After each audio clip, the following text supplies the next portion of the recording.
Hosted by Mike, the Big Cheese.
All right, welcome back to the Heavy Metal Mayhem Radio Show. It is Sunday, March 30th.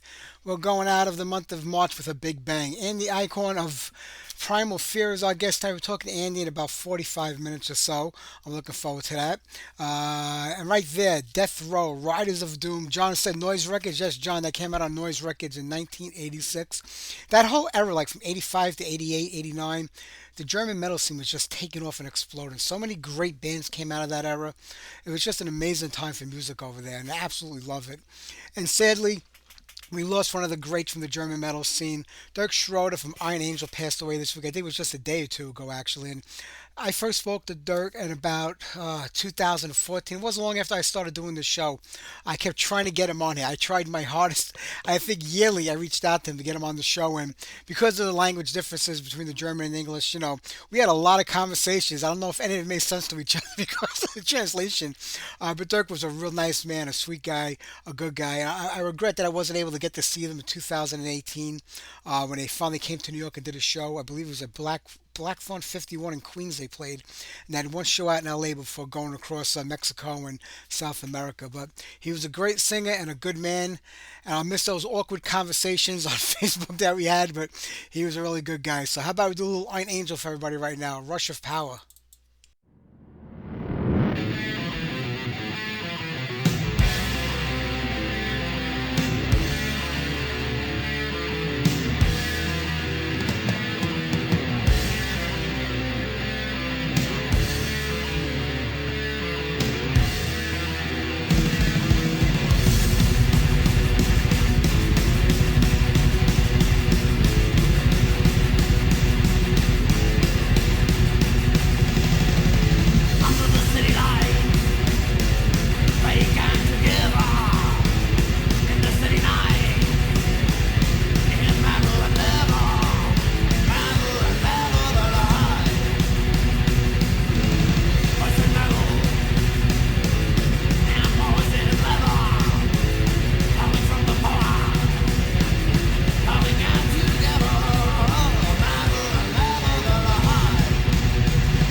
your name still meets flesh. Flesh will meet death. Feel your strength flow in your veins. Still meets flesh. Flesh will meet death. Raise your fear. Scream out your name. Still meets flesh. Flesh will meet death. Feel your strength flow in your veins. Still meets flesh.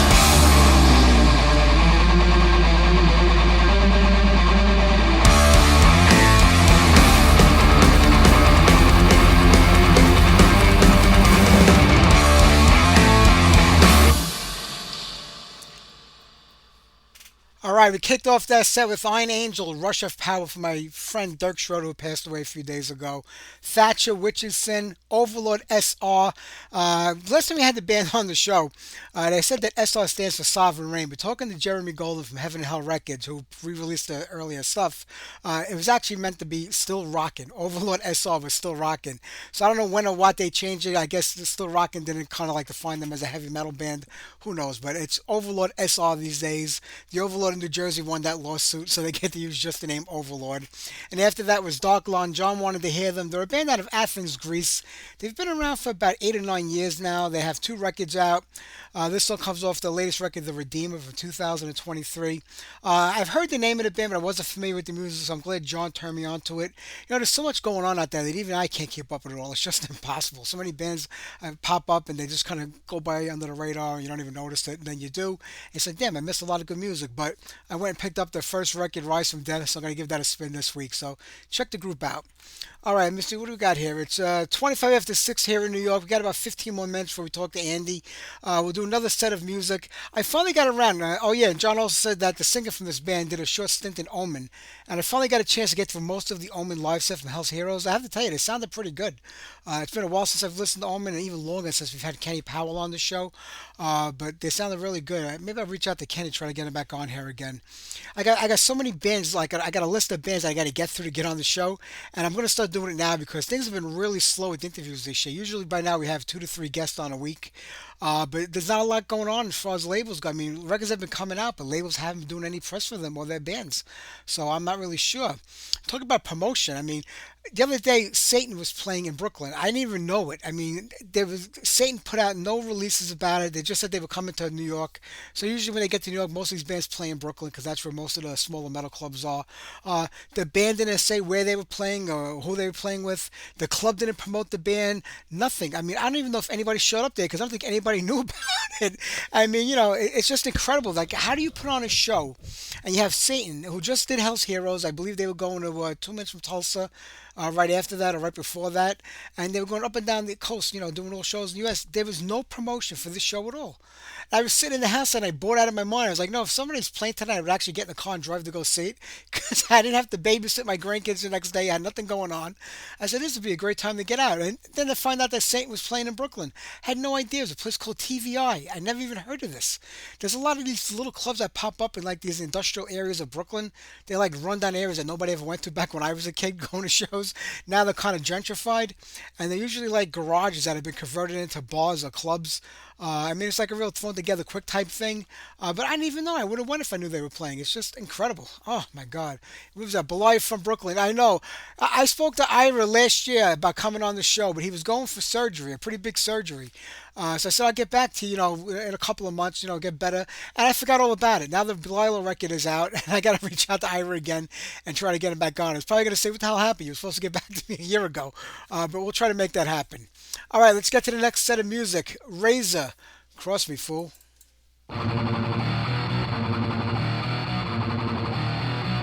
We're doing fine.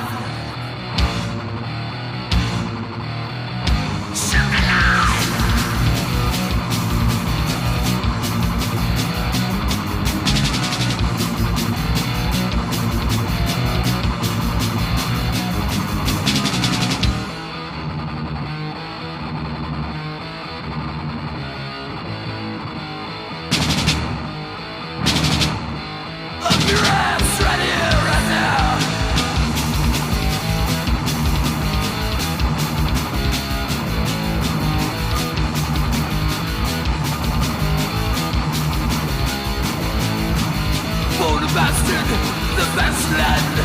never done. I think whenever I can live the age and live it fast. Carrasco try to kick my teacher out of class across the pool. I'll leave up the score, what you get. Revenge and a little more, you know I'm bad. I'm done on four, stick near me. I'm running to the goal, fool, you know me. Don't like my style, wait and see, it takes a little while. Play the fool, break up I go. Beats the tail, it's sure let you know cross the pool. I'll leave up the score, what you get. Revenge and a little more, you know I'm bad. I've done all before, stick near me. I'm running to the goal.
Hiding out, them kissing the act.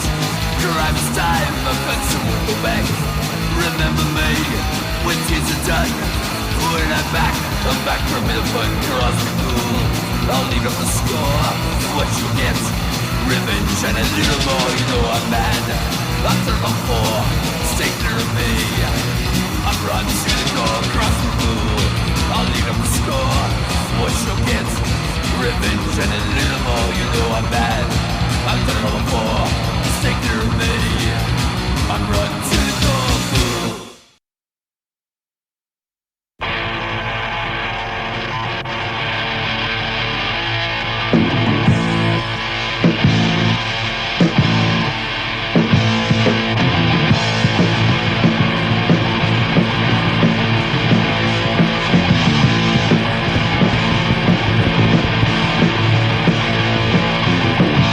They are gonna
All right, S.A. Slayer, Ride of the Horsemen, off the Go for the Throat record from back in 1988.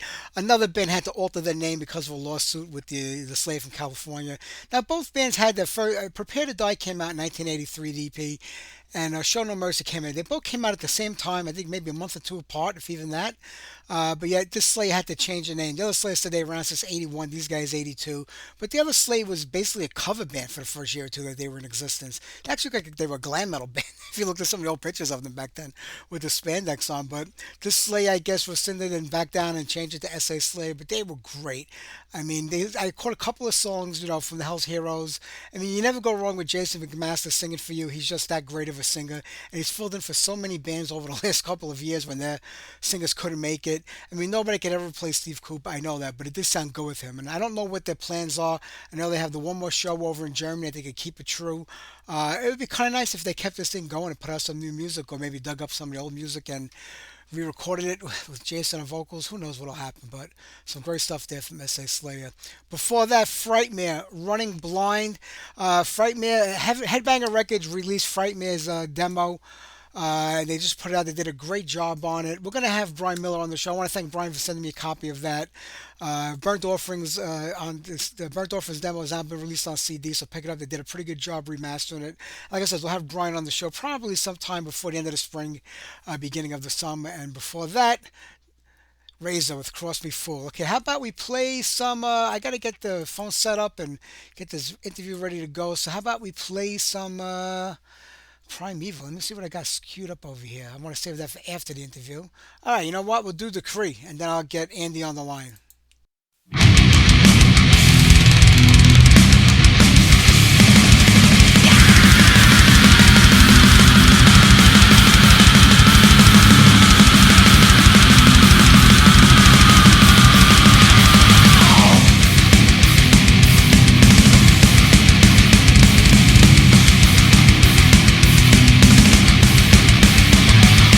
Under the signs is the dawn of man, born of the same disease.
All right, let's dial up Andy here and get this interview going. I'm gonna miss him when Skype shuts down in May.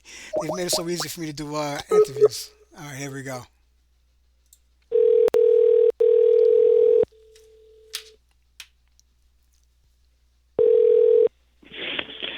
Hey, Mike. Andy, how are you, my friend? Great. You hear me good? Yeah, it's breaking up a little bit, but it'll pick up as we get going here. We're good. Yeah, you Yeah, hang on. Yeah, wait, you're breaking up, You Andy. got it. Hang on. All right, there you Yep. go. We're perfect now. Hey, it's great to have you Good. on here, man. You know, such a big Primeval fan for so long. I'm happy that you guys are out there doing it, but there's a little change. We're gonna get to that a little later on. Yeah, no, absolutely. I mean, Mike, it's just so really refreshing to still that people still remember what we did and still kind of appreciate it. You know, we're never a big band. We never I just really wanted to or expected to. We really just wanted to play in the local scene and play this fantastic music that we're hearing. And then, hey, if we warm up some of our local heroes or some of our heroes like Dark Angel and thing, maybe the best. And that's kind of what happened. And we really just had our eyes focused straight ahead and just wanted to thrash. We didn't care about record deals, being famous, anything. We just wanted to perform and lived and breathed it, man. It was such a great time and a lot of fun. It was. I think that's what most people wanted, just to be a part of it, because we all came from, we all come from like music in the 70s with Kiss. A lot of it started out with, early Black Sabbath, and it led into the scene that started in the late 70s, early 80s. And when you guys got started, I want to say it was around 85, maybe 86 in that area. I mean, bands like Metallica, and Slayer, they were just getting signed to major labels, Anthrax. So, that, there was that possibility that, what, hey, what we're doing couldn't make it to a record, label. But in '86, I mean, you guys come out. I remember tape trading back then and getting the first demo tape, and it was just like a Yeah. brutal assault on the senses. I mean, and then when the next one came out, like a year later, the Manifestation demo, I mean, what a difference you could see within the band from that first tape to the second tape. Yeah, I mean, you could. Yeah, it's funny. I was just listening to that the other day. It's hard to go back in the past and listen to myself, but nowadays I kind of really can because every time I listen to that stuff, I'm like, oh, we should have done this, we should have done that. But Mike, at the time, again, we didn't know what we were doing, but we had a little guidance, and we knew what we were hearing in practice. It was something that we wanted to hear from the scene itself. And like, well, what are we not hearing? Well, like you said, Mike, this brutal assault that we kind of created, and so we wanted to put it on tape. So yeah, from the first demo to the second demo, we really learned a lot, especially about recording and this that and choosing a studio back then was again wasn't a lot doing. There was no Pro Tools, anything. It was all done analog, and there were no covering up mistakes, kind of like that. You Yeah. had to do it or do it again, and yeah, so really that leap into the manifestation with production and songwriting, we felt it too, and it felt great. We really were on a good roll at that time. Yeah, but that's absolutely normal. I mean, you probably were only together. I would probably say less than a year when you put out that demo tape, and I know it was you, Mike, and Gary were like always the core of the band early on. Mary came in about a year or so into the band, I guess when it got started. But when you're young like that and you're starting out, you just want to get something out there. You're not thinking about the production value. Most of us only had a few dollars in our pocket back then to pay for a limited amount of studio time. So No, that. mastering that tape is like we gotta just leave it alone. Those mistakes have got to stay in there. We can't do nothing about it. But you did see the growth then. You guys were doing something I thought that was a little different than everybody else. You had a little bit of the death metal in you, a little bit of the thrash metal in you. You mixed it all together. Like, you put it into a blender and came up with what would have been the primeval sound. Yeah, people tell me that to this day, from a third person perspective, they come up and again about the sound and about what we're creating, especially like I said, Mike, especially the live performances. The manifestation demo, I think, really captured what we're doing at the time. But our live performances, we worked so hard. We would practice about 5 to 6 days a week, every freaking night. Because, first of all, because we loved it, and we just wanted to play. And it was always an honor. We looked at it as a complete honor to take the stage at any point back then, and just wanted to give 110,000%. So again, all those influences that were seeing at the time, and where we thought thrash and death metal could go, we were kind of all imagining it was pulsing through our veins, and we just we lived and breathed it. Yeah, and let's be honest. Mary was playing bass with the band, from the beginning, and that was something that was completely. There were a lot of female rock bands out there, just doing rock like Madam X. There was nothing thrashy or heavy. There was no, and she was involved in it. Like, let's face it, it was pretty much an old guy scene back then in the '80s, and she came out there and just fit in like like it was a secondhand glove to her. And I think you guys were the first band probably to have a female like in a thrash metal band. I think so too. And that was his fate. We're looking for a bass player. I had a female friend. She says, I know a bass player. Her name is Mary, and this and that. I met her, and I'm telling you, this person, she's so unique, very awesome, genuine person, and also started spouting out European underground bands I'd never even heard of. She was a complete encyclopedia. Wow. And really studied her instrument, everything like that. And it was immediate. It was immediate fit, Mike. And she played an integral part. I really must say, this is so great. Integral part in arranging the songs and keeping everything kind of tight. Yeah, me, Mike, and Gary were pretty much the writers and this and that, but we weren't that polished. We needed polishing, and we needed that other input. And a lot of that came from her. She was so very structured and solid. So her influence permeated almost everything we did when she got in the band. Absolutely.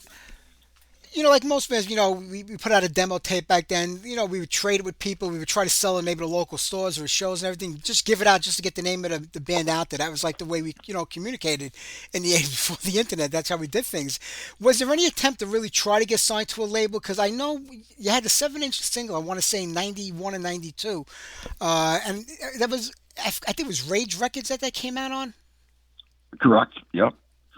Yeah, Terminal Dementia. And that was Ed Farsley's label. Ed worked for that label at the time. He was now a big promoter in New York. That was Ed's label. Just saw him in Houston a week ago. And again, talking about Ed Farsley again for a staple, not only in just the New York and Northeast metal scene, really the United States underground metal scene. This guy, again, metal to the core, lives, breathes it all his life, and has just dedicated himself to doing magazines, doing labels, now promoting shows and this and that. So to meet him back then and get involved with him and have his help was really a blessing.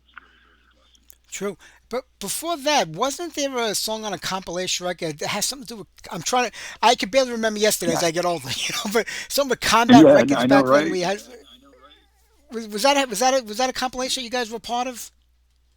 You know what? That's really good, Mike. I kind of forget too, but I'll run into that soon. But again, about the label thing. At one point, definitely we had some labels definitely interested. We actually had a live audition for a fairly known German label, and again, I think things that there were a lot of bands at the time. Things never really came of it because shortly after that audition, which was pretty crucial at the time, I think it was 1990, we lost our drummer, and that really put a crimp in things. As you know, Mike, back then, those drummers, everybody was not doing that style at all. It was you had few and far between to find the proper drummer, and needed the proper drummer to do it. So and we had a couple other offers also. Maze America was the first label to sign Biohazard. They sent them a contract. We got a contract from them. I think I still have it somewhere. About 6 months later, and then apparently they had blown all their money on Biohazard, and then didn't have money to follow through with us. So there were a couple of near misses back then, and then we were determined to regroup and then carry on. And then basically the bottom fell out when we basically lost the drummer, couldn't really find a replacement, and couldn't go forward at a high level at that time. that's pretty much what kind of killed that. And then there was a compilation. Thank you very much for reminding me about that. I can't remember the name of it. It was definitely a compilation that we're featured on, and Ed's release, and then maybe one and more. But again, back then even now, I just look at it as a blessing. I looked at it as just really cool that they even considered us for those type of projects, and I know it was really good, and I'm still glad to be kind of doing it today. Yeah, I think it was called "Give Me Liberty" or "Give Me Death," if I remember. Oh, I gotta look that up. Yeah, I'm pretty sure. I know I got it somewhere in my collection, but I was so happy to see something come I out think with you you're right. guys on a record. But do you think you guys got caught up in like just like a bad time area because after like Anthrax and Raven and Metallica got signed in '84, all the major labels says, "Hey, we're going to start signing all these underground bands and trying to make them as big as they can." And I think a lot of bands got lost in the mix. They didn't really have that shot because they were looking for something certain, a repeat of Metallica, a repeat of Anthrax, a repeat of Raven. And they didn't get to a lot of the bands that might have been the next bands that went up there. Right, not at that point. They didn't have the foresight. But again, a lot of the bands that we played with are signed and so successful. Again, Cannibal Corpse called us from Buffalo, New York. We had never heard of them. They weren't signed yet, but they were very popular up there. And they said, "Your demo, this is the first demo now, the white demo. You guys are really popular up there. Everyone has your demo. You come up and warm up for us."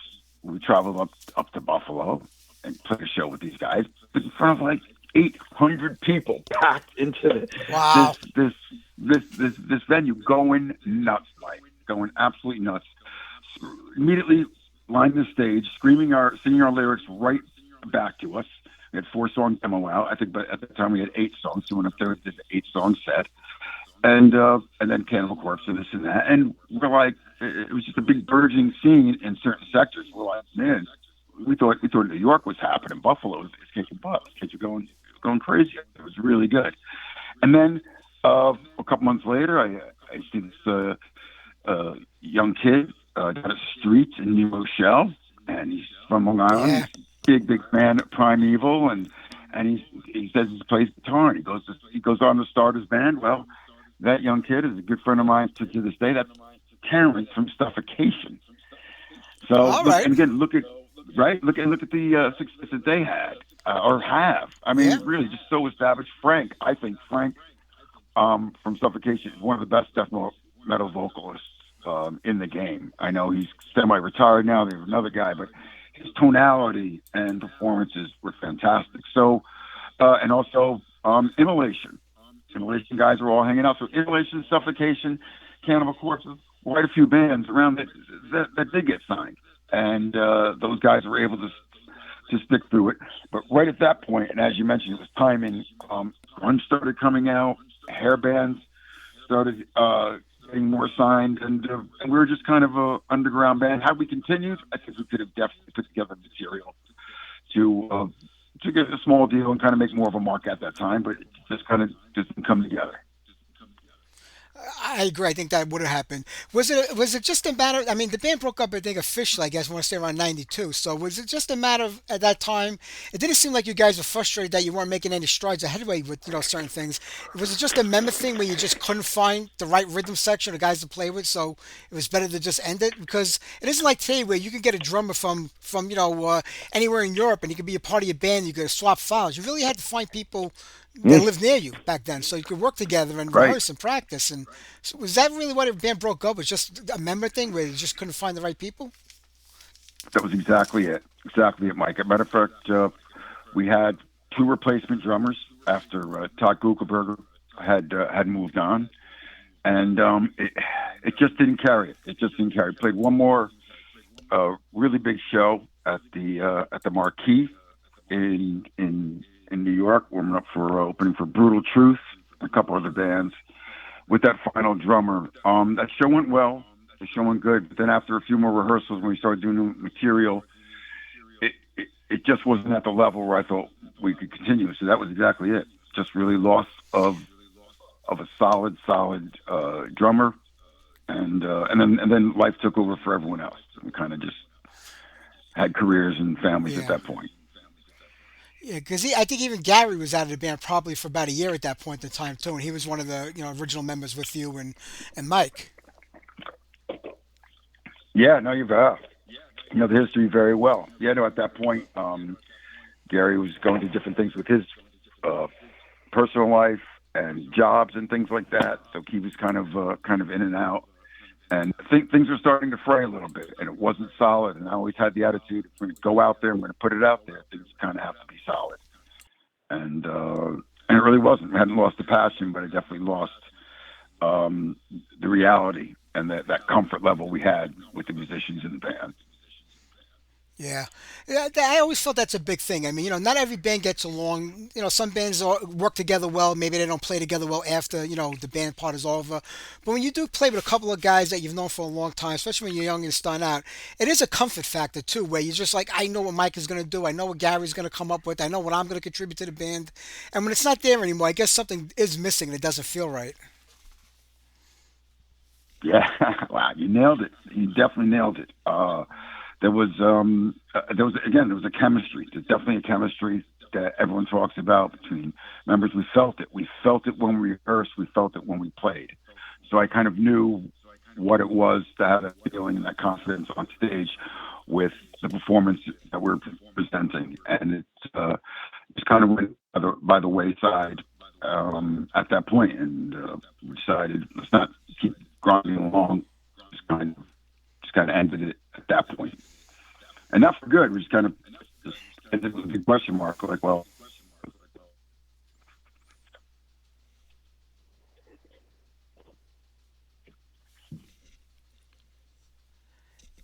Yeah, and I think we lost you there. Can you hear me? yep, I got you. You still got me, Mike? Okay, yeah, we're good. So it does come to an end in '92. I mean, at that point in time, are there any regrets? Do you say, "Nam, we put like 6, 7 years of our heart into this band. Now it's over," or do you just say, "You know what? I'm gonna move on to the next thing"? Because I remember quite a few years later, I think I actually found out about the band a year or two after it was over. With you were Fear Within, which had Gary on guitar in that band also for with you for a while. So was that the next move you made? Was like going into Fear Within? Because they were already existing, I think, before that as a different kind of band.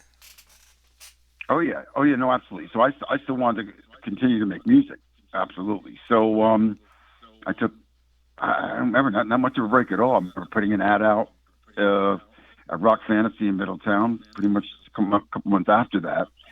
And again, so an existing band called Fear Within, little heavy metal, a little bit of thrash, kind of whatever. They weren't too sure what they were at that point, but they played a couple of shows and we're looking for a new singer and something different. So anyway, I got involved in them with them. We started doing some new originals, adopting some of their old originals, things like that. And then right away, um, I got one of our roadies, Bill DeGroat, come in and play bass. Also, we need a guitar player. I know a good guitar player. I gave Gary a call, and there I wasn't trying to recreate Primeval at all. I was just trying to play music, continue. We played some nice shows, put out a really good demo, which actually still have the digital. I just have the digital files. I should say. I'll be putting them up on one of these days. Oh, Really nice. tasty guitar work and lead work by both Gary Day and the other guitar player was Brad Baker. I was just listening to this the other day from a 10,000 feet perspective. I hadn't listened to it in years. I was like, wow, listen to this guitar work. So nothing amazing, but pretty good kind of stuff. A little bit different. Kind of definitely, I hate these contemporary trash, but not really. But anyway, yeah, that was good. I just wanted to continue. Exactly. Wanted to continue making music. Did that for another, to about 95 and 96. Then stopped again. Got married, had a couple of children. Then around 2000, another band called Sons of Celluloid with Tad Leger, who's the original drummer of Primeval on the first demo, and then went on to drum for Toxic. Sons of Celluloid were around from 99, late 99 to 2001. There's a demo there too. I have a demo. Definitely different avant-garde metal. I don't even know what that means. but it's a heavy and cool stuff. And then kind of fast forward real quick, run through it to around 2011. I won't go into this whole story, but the guys from Venom, or the remaining guys from Venom, including Tony Dolan, who was never really an original member, we're going to go out and tour, use the name Prime Evil. Yep. Trying to use the excuse that their 1990 album was named Prime Evil, which is named after our band. Okay, so and then about this, and he said right away, just loved that name. He never forgot about it.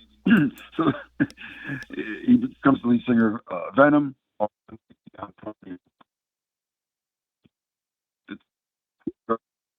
10 years later, I was a tip of the hat to you guys. We're like, yeah, okay, whatever. Not really an honor. And then until they tried to go out and tour, it was him, Mantis, and some other guys are going to go out and tour. I immediately served them with cease and desist orders at their homes and their flats in London and surrounding areas, immediately, including the record label, their webmaster, and anyone else I could, stating my claims to the copyright, etc. Again, just a small band from New York, had my intellectual properties copyrighted and protected for it to work. And then to that would have absolutely been ugly had those guys tried to tour with that name. I don't care. And then we did get some insults from their staff and this and that crappy little band from New York. And they said, say whatever you want. Yeah, we were. I don't care. I own the copyrights to the name, and you guys have no rights to it at all. So yeah, a lot of respect lost. So interesting time. So then we went out at a reunion. The guys, if we just forced for a name, let's go. So we had an original lineup reunion in 2012, 2013. Played some great shows at that point. The other original members just didn't want to continue. Their hearts were not into it.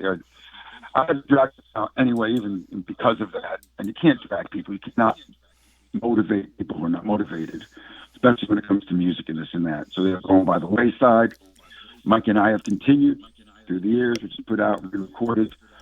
We did a demo of, EP 2012, album 2015. And then we just recorded the EP with 2 more bonus singles lately, working on new music. So here's the quick rundown of That's that's going to be great. Yeah. I mean, the Evolution EP from 2012, you redid that now, Evolution X10 on the end. What made you want to re-record that over again? 10 years later. That was Mike's pet project. I wanted to do new music. However, he was feeling he was not in his best health back in 2012. He had to actually, it's terrible. He had to reteach himself how to play guitar, etc. He laid those new tracks on me, and they blew me away. I thought the production was really good. And I says, okay, we'll kind of do that again. But I'm like, let's just redo 2 old songs to add as bonus tracks for more value. And then I just wanted to release it as just free online for free files. And then Stevia Records from Canada said they wanted to put it out. They're honored to. We're like, well, we're honored too. We're also so great. And that's how we had to develop the relationship with CDN Records, and ended up putting out a nice package again. And that really gave me especially kind of I guess it's such a long way mixing recording stuff. He owned the studio. He opened up his own studio in 2016, and it was just hitting its stride as soon as COVID hit in 2021. Did not survive COVID. However, he still operates out of his house and can really, really produce high-end stuff, sound stuff. So that's, I said, if we want to do it, it's got to be at a high level and with a kick-ass production. So all cylinders going forward. And transitioning, I think I'll beat you to the question because I'm going to years. Mike is unable to play live for any type of extended period of time, so I wouldn't want to put him in that situation. I have joined forces with another really great band up here, thrash band called Another Demon. They've been around the Yeah. New York area for about five years now. Really good guys, good friends of mine. These guys have been battle hardened. They were playing shows everywhere. They went on a self-finance tour, etc. I approached them a few months ago about doing a partnership at Primeval tribute band or Primeval again. Um, and they're off the charts. So, in deference to Mike and Antonio, what we're still doing, we'll still put out, especially of this new music that we'll put out. Primeval's coming. I'll leave that separate, but I'm going to call it Primeval Tribulation, and that's basically the live entity. It's myself and the guys from Another Demon, bringing the old school. One of the things the feedback I hear from these guys is the songs are fun to play. I'm like, you know what? That's awesome. Yeah. Let's go have some fun. Go have some fun, and I want to do it at a high level, and I just wanted to get out there in the scene again. I've been out there supporting, and why not? So I'm really, really excited to this. We're gonna get some tasty set list together, including some new stuff that came out in 2012 and 2015. And a first appearance, you do a introductory 15 to 20 minute set on April 26th in Warwick, New York, at the Roosevelt Theater for the Rock Fantasy 29th anniversary. There's a slew of bands playing, including Show No Mercy, Slayer Tribute, Damage Incorporated, and then a bunch of original bands, including Another Demon, and et cetera. So Another Demon will play their set. I will then come out and then join them for a nice punch you in the face Primeval set. Then after that, we're going to really work hard. These guys are such hard workers and so into this. We're going to come up with a fantastic set, play a couple of little shows during the summer, but really leading up to the big excuse me, performance at the Armageddon Fest in Brooklyn, New York, Labor Day weekend at the Meadows in Brooklyn. I think the dates are the 29th, 30th, and 31st. We'll be playing that Saturday. Ed Farsty's show. Again, he's been doing that festival for a couple of years. I attended that show last year, and I looked Ed in the face and said, Ed, I'm playing this show next year. And we definitely are. So it feels good again, and I have no expectations except to go out and just kick ass and still bring it at a high level. And it's an honor, absolutely an honor. I'm sure you will. And I think that was a great way of handling it because you could have just, put down Andy's Primeval and went out there and put up your version of the band. But I think this shows a lot of respect for your legacy of your band because, Mike, like I said, he can't be out there live right now. Maybe one day again he will, who knows, but this is a great way of doing it just by putting a little tribulation at the end of the name and going out there. It's like paying tribute to yourself and your own band. And, Frank Tossi's a great guitar player. I've had Frank on the show many times. He did it. He was in a lot of symphonic metal bands early on. We had female singers in there, and I used to have them on all the time. And Another Demon is a tremendous band. So I think it's a great fit, like all you guys together. I mean, like a perfect fit, Mike. I'm telling you. I've been looking for a couple of bands that I could kind of do this with for the last couple of years. A couple of ones they were looking at, and also these guys absolutely rose above. Again, even with them, they've all been in previous bands. They've kind of all come together, and they have a really, really solid lineup. I love their other guitar player. The drummer Jorge is incredible. Max on bass is really good. He's a multi-instrumentalist. He used to play drums for Sick of It All, this and that. So these guys have a really, really good widespread resume, and just love that old school thrash feel in their blood. That's kind of what they create. Exactly what I'm looking for. So it's great. The enthusiasm at the rehearsals. As a matter of fact, I just came from rehearsal about an hour ago with these guys. We're gonna kick ass, man. And there, you know what? And there's nothing else in my mind. I would not even go out there at all if it wasn't gonna be kick ass. I feel very strong vocal wise. I'm having a blast. It's gonna be a fun ride, Mike. It's gonna be fun. Bringing the old school back. Absolutely. So, Primeval still exists, and it will exist on record. You guys are working on new music. Absolutely. So again, I don't want to jump the gun, but so it's myself and Mike, and we have a drummer called Antonio Padilla. He's now moved from Long Island. He's in Arizona, but again, nowadays we can work remotely, as you know, like and it's Yeah. great.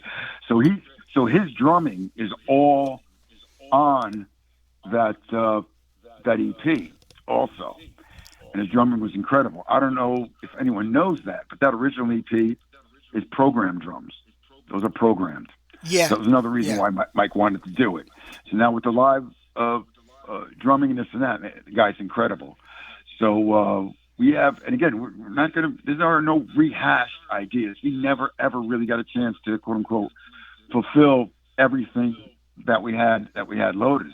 So a lot of the song ideas I think are I'm really really excited about. So we're trying to that will uh, still be working in the background and bring to fruition. But however, we now have a really talented group of New York musicians to work with and maybe demo stuff with, and maybe we'll see what the future brings, if you know what I'm talking about. So right now, it starts off as Primeval Tribulation, and I'm really honored.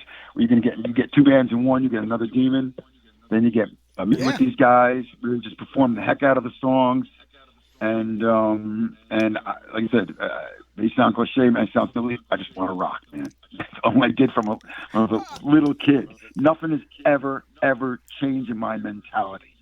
It's all the same. People are like, when are you going to cut your hair? Oh, heavy metal. Yeah, I listened to that in high school. I grew out of it. This and that. I mean, you can say all that things, and I hear this going, well, you just don't understand, and that's fine. That's fine. But the people that do understand, it never leaves you. And I'm like a little kid. I just turned 60 years old 3 weeks ago, and I'm more excited than ever. I mean, this is great, and I love the bands that I'm hearing, the new bands. I love the old school bands that are still playing. And again, maybe at the same time, same motivation. I just want to be out there, just contributing any way I can. Absolutely, and happy belated birthday in person. I got you on Facebook, but thinking about what you were saying earlier. I mean, well, first off, when the band got back together in 2010, 11, 12 in that area, and then you guys decided, hey, you know what? Let's record a record, put new music out, whatever we're gonna do. Was it hard trying to find that sound that you created 15, 16, 17 years before then, or did it just come back naturally to you guys? It definitely did. Well, so we started working on some tracks with the reunited members, but then after that point, they weren't involved at all. So it was just me and Mike going into the album. That did some myself, Mike, and our drummer Billy Waswaller at the time demoed all that stuff.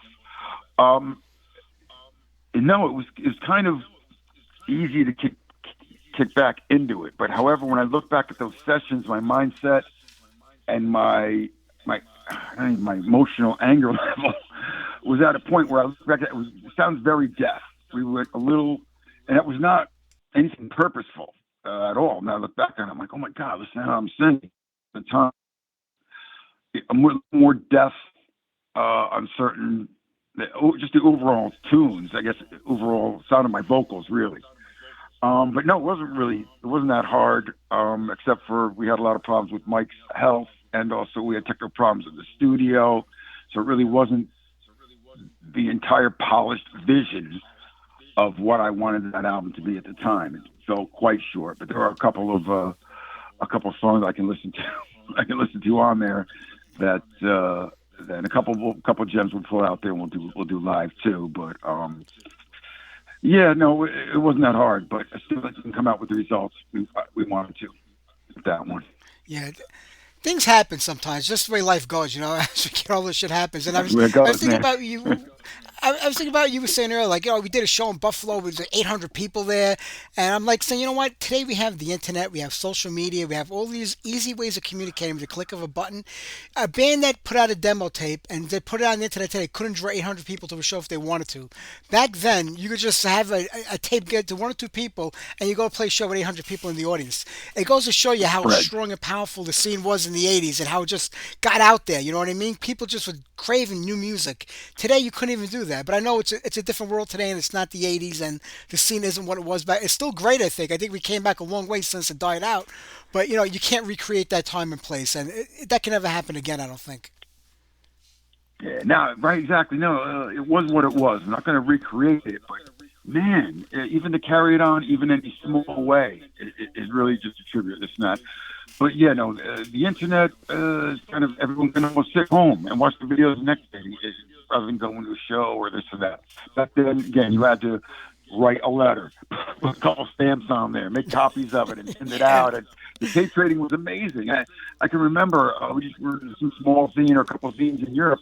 All of a sudden, my mother's mailbox at home, because my address was on there, starts getting flooded with all these multicolored airmail letters and things like that from all over Europe with these international reply coupons. I don't know if you remember those, Mike, from back in the day. Yep. That was a way to, so that was a way in Europe where you could purchase postage, send it on a little stamp that you send through the mail, and say, please send me a copy of your demo. And it's kind of that's how the whole trading goes. Or they send it, they put a money order or something like that for $2 or $3, whatever charging for it. And we start getting my mailbox started overflowing with all those letters and requests and things like that. I was thrilled. Like, this is awesome. Now they answered every single one of them. This and that. I had boxes full.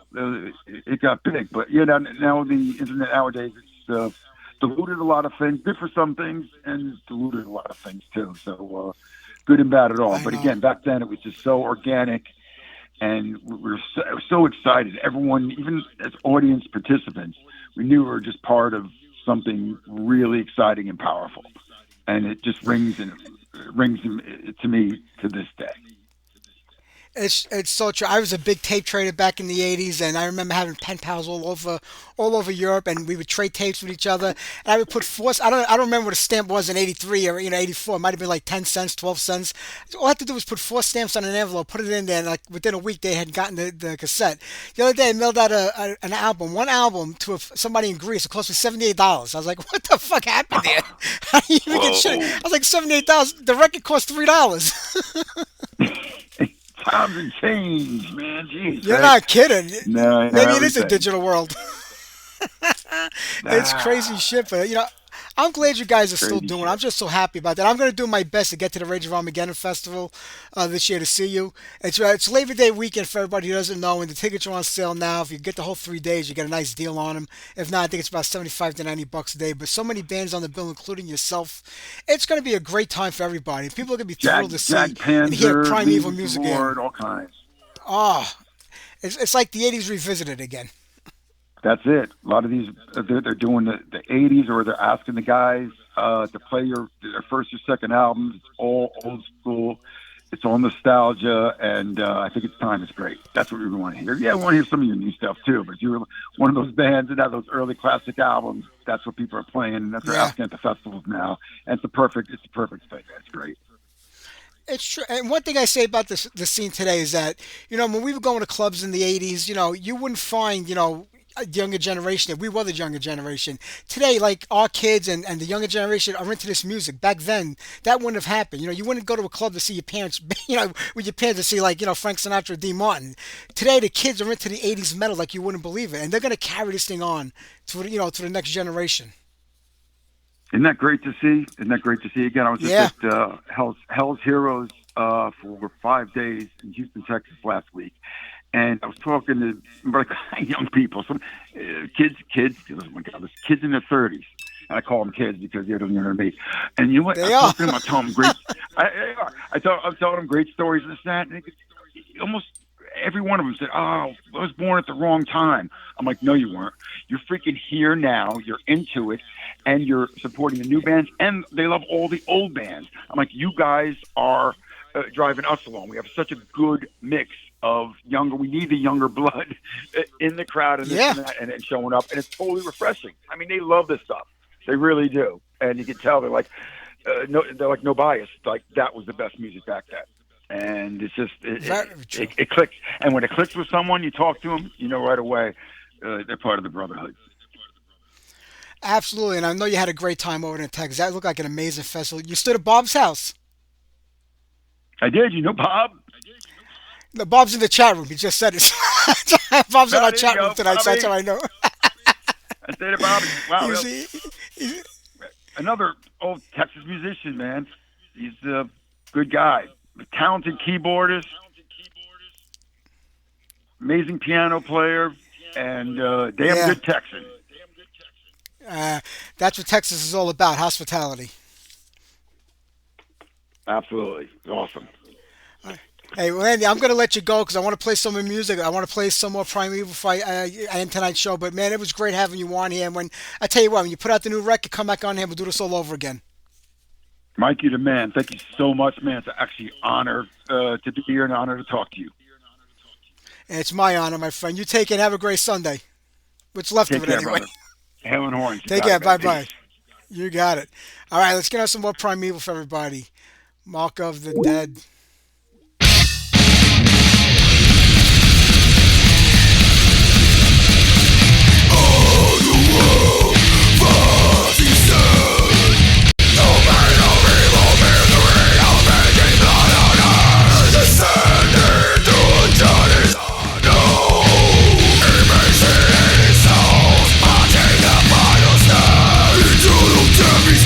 Black mark of the dead. Torment of my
All right, there you go. Some Primeval for everybody.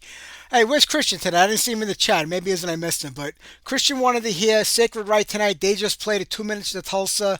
We had Jimmy Catterman on the show many, many years ago. He's always got a lot going on.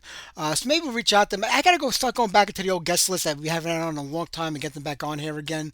And I got a few bands that we got things cooking with. But next week, Liv Christine, formerly of Leaves Eyes, will be on the show. She's got a brand new solo record out. Well, she's a solo artist now, so that's the only thing she could put out. But Liv is always great to talk to. She's like my new Doro.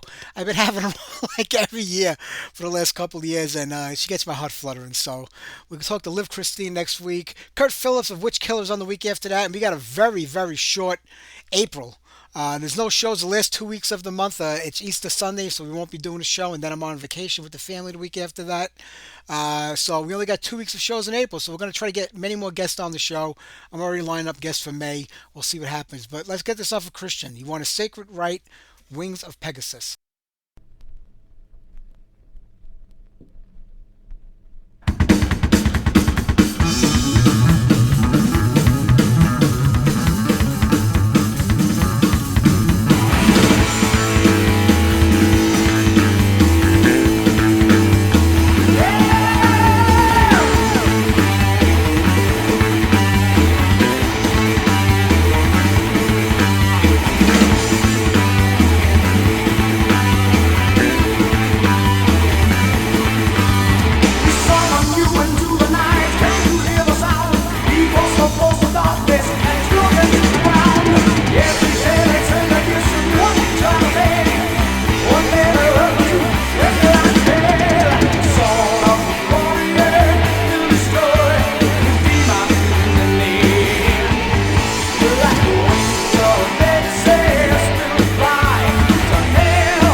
Metal Madness, take one.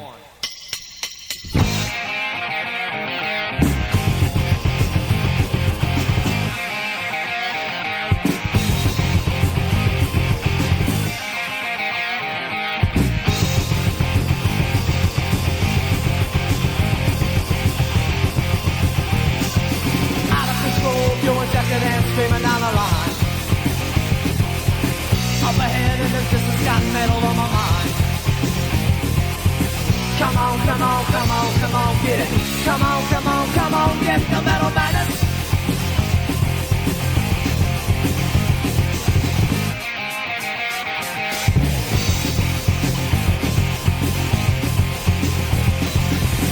Moon's rising higher and higher in the sky.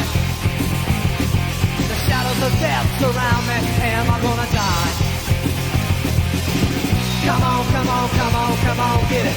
Come on, come on, come on, get the metal madness. Get the metal madness.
This is Neil Turbin from Death Riders, and you're listening to Heavy Metal Mayhem Radio Show on Blog Talk Radio with Mike, the Big Cheese. Don't forget to be fierce and stay thrashing and stay metal thrashing. Yeah!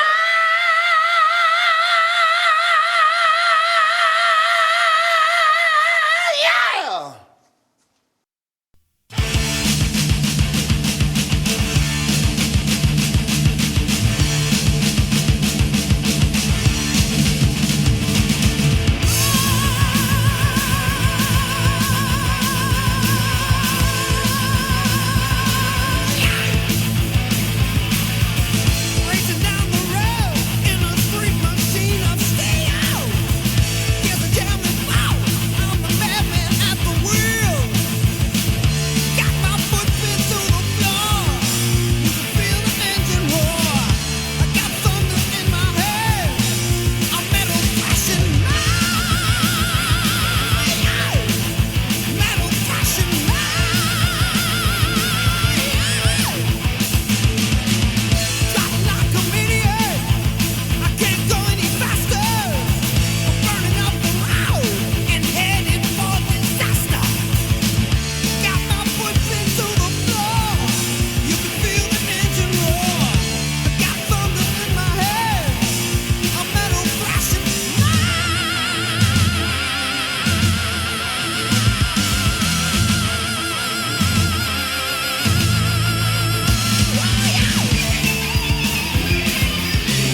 All right, the only Anthrax I ever felt was any good was that Fistful of Metal lineup. I know a lot of people disagree. They love the Joey Belladonna, some like the John Bush era, but to me that was the greatest Anthrax ever.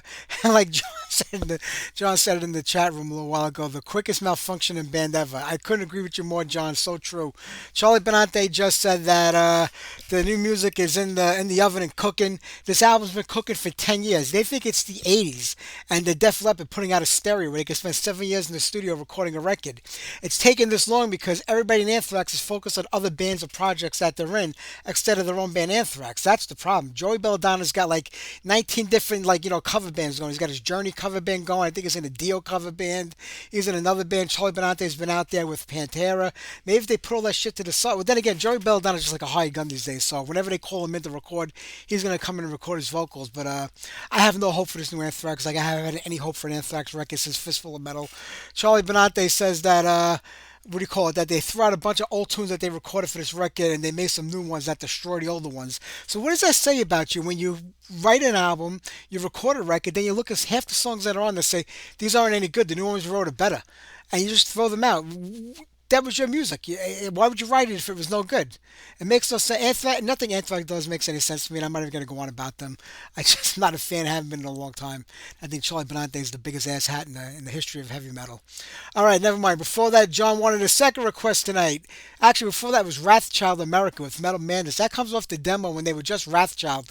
Another band on tonight should have had to kind of alter their name because another band had the name. The one from England, the glam band. That first Wrathchild demo was so killer. They were completely different sounding band than when they became Wrathchild America. They were more thrashy and progressive. It was just pure kick-ass heavy metal on that demo. And they do a great cover of Lightning Strikes by Aerosmith. Really, really good tape. Before that, Tension with Shock Treatment, Wages of Sin, You Got It, and Sacred Right, Wings of Pegasus. So there you go. I don't remember if I mentioned last week about Kiss getting back together and doing a reunion without makeup on. And the whole bottom of the article where they keep talking about it, well, Gene Simmons told Rolling Stone magazine right before the final show that this would just be the end of Kiss and makeup. That's not what they told everybody else for the 2 years of the tour, even during the delay during COVID when the tour stopped and had to kick on again. It was, this is the end of Kiss, the end of Kiss, the end of Kiss. The avatars are coming now, and that's the end of it.